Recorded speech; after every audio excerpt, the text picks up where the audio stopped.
14 na taong gulang ang isang dalagita nang siya'y halayin daw ng sarili niyang tiyuhin. Agad nagsampa ng kaso ang kanyang ina laban sa kapatid nito. Pero nang mahuli na ang suspect makalipas ang isang dekada, tila lumambot ang puso ni nanay at gusto yatang ipaurong ang kaso laban sa kuya niya. Mag-isang itinataguyod ni Sarah hindi niya tunay na pangalan ang kanyang 4 na anak. Kaya naman kahit mabigat sa kalooban, nagpunta siya sa Kuwait para magtrabaho bilang domestic helper noong 2013. Nag-usap naman kami mag-ina, hindi pa pwede na i-transfer kita. Ipinagkatiwala niya ang anak na si Alisa, hindi niya tunay na pangalan, sa kanyang kuya na tinawag naming si Lando. Sobrang hirap sa isang ina lang, OFW pa ang nanay. Habang nag-aaral ang dalagita, sumasideline siya sa kantin ng kanyang tiyuhin. That time na yun, nakiusap ako sa kuya ko kung pwede, kahit mag-working student, para magkaroon siya naman ng sapat na allowance. Naging maayos naman daw ang relasyon ng magtito. Pero gabi ng December 2012, nang malasing daw si Lando, dito na raw nagsimulang magkalamat ang relasyon ng dalawa. Ang ano ng kuya ko daw, parang nagselos dun sa matanda na yung lalaki, kausap niya po. Parang galit na galit siya. Pinauwi siya ng salita na pangit. Ang pagiging concern ni Tito sa dalagita, iba raw ang agenda. Minolestya di umano ni Lando ang menor de edad na pamangkin. Ang nangyari doon, parang siyempre yung anak ko, na-stress siya. Hindi na nakapasok ng school kasi nga nagtatrabaho, puyat na puyat. Kaya ang ginawa niya pansamantalahan yung bata. Matapos ang isang buwan, isang tawag ang natanggap ni Sarah mula kay Alisa. Nagsumbong na raw ang kanyang anak tungkol sa ginagawa ng kanyang Tito Lando sa kanya. Umiiyak siya sa akin. Hindi siya makapagsalita. Parang tinatakot kumbaga. Ang masakit, relative ko pa. Kaya nawalan ng gana ang anak ko na aral.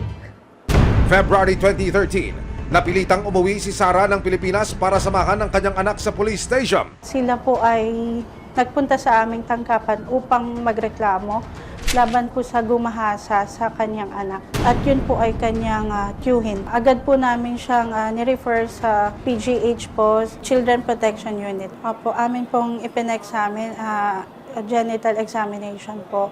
Positibo po na sinabi po doon sa resulta na siya nga po ay pinagsamantalahan. Kinasuhan din siya ng acts of lasciviousness in relation to Republic Act 7610 o Anti-Child Abuse Law. 2 beses po kasi na naisalaysay ng biktima na siya ay pinagsamantalahan. Kaya ang rape po na naisampa ay 2 counts. 12 taon matapos ang pangahalay di umano ni Lando sa pamangkin na si Alisa, March 18, 2024, inilabas na ang warrant of arrest laban sa suspect. Sa kadalasan po na mga hawak ko pong kaso, tumatagal po yun kapag po hindi nag-a-attend po ng mga court hearings. Hindi naman po kasi agarang pwedeng ibasura ang mga ganong klaseng kaso. Number 2, top most wanted ng MPD. Nag-research muna tayo. Nakakuha naman tayo ng asset dun sa malapit, dun sa area na pinagtatugon nitong ating subject. Kung ating subject ay isang maghahabal-habal. Ibinahagi sa resibo ng mga operatiba ng CIDG, Detection and Special Operations Unit, ang surveillance video na kanilang nakunan bago nila isagawa ang pag-aresto sa subject ng police operation.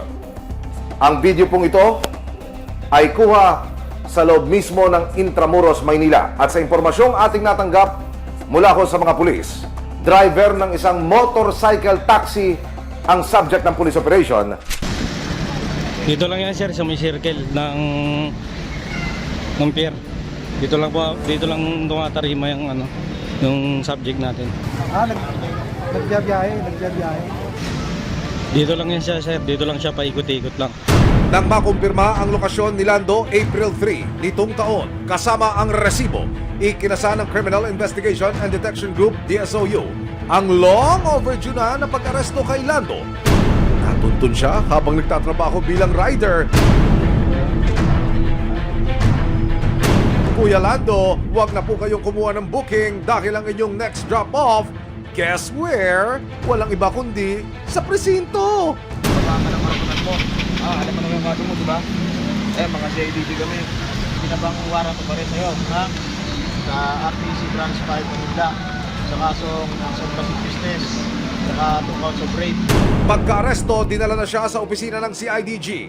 Nakapanayam ng resibo ang suspect. Hindi nyo alam na may warrant kayo? Wala sir, hindi ko na alam sir kasi alam ko wala na ngayon sir eh. Kasi baga na hindi ko alam nag-aakyat ng kaso yun sir eh. Nabigla ako sir, nadampot ako dun sa amin sir.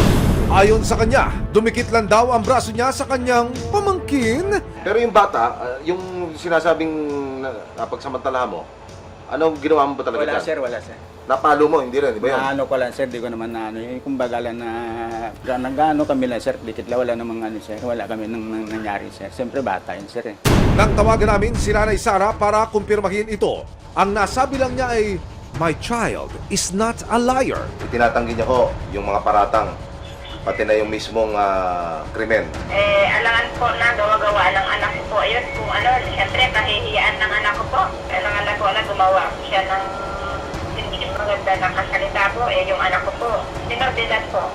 Pero April 5, 2024, nang magtungo si Nanay Sara sa CIDG DSOU para makita ang kanyang kuya, tila nag-iba ang ihip ng hangin.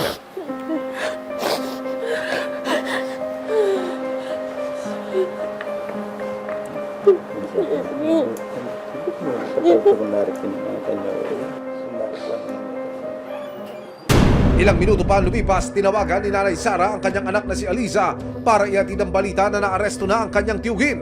Ikaw lang nagiging ano ng buhay ko. Sabi mo nga sa akin, bigyan mo ng katarungan nung nangyari. Ito na, pero sobrang sakit, anak. Hindi ko lubos maisip. Si Tatay Lando humingi na rin ng kapatawaran sa kanyang pamangkin. Ito, walang huli dito. Hindi, walang masing sakit. Bigat.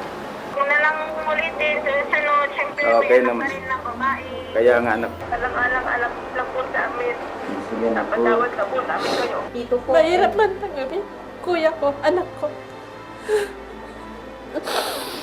Wala akong panghuhugutan ng lakas ng loob.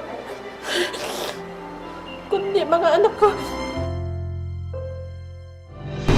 Hindi na nagpaunlak ng panayam si Aliza sa resibo, pero ibinahagi niya na nagpupursige siya ngayon para maging isang pulis. Kahit nagkapatawaran na ang magkakaanak, batas pa rin ang masusunod.